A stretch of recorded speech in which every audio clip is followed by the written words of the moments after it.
గంభీర సింహగ్రావ క్షేత్రావాస జయసింహ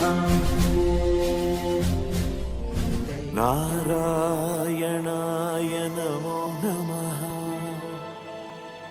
వాసుదేవాయ నమో నమః శ్రీమన్నారాయణుడు లేని ప్రదేశం ఒకటి ఉందా? ఎక్కడెక్కడ వెతికి చూస్తే అక్కడక్కడ ఉంటాడు నారాయణుడు. వ్యాపకత్వం చేత ఉంటాడు, అన్నిటి యందు నిండి నివేకృతమై ఉన్నాడు.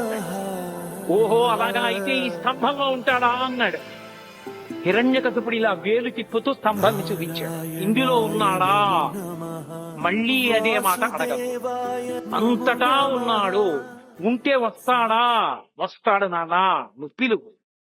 హిరణ్యకశిపుడు ఆ స్తంభాన్ని ఒక్క దెబ్బ కొట్టి రమ్మను ఇందులోంచి అన్నాడు.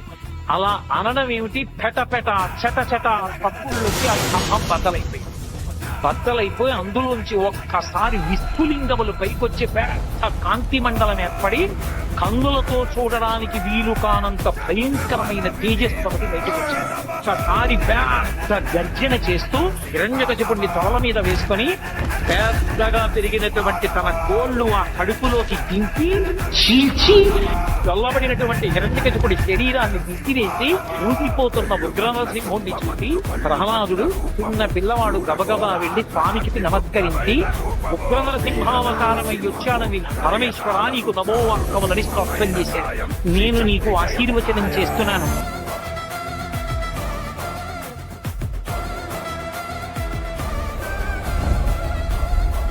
ఉగ్రరూప నరసింహ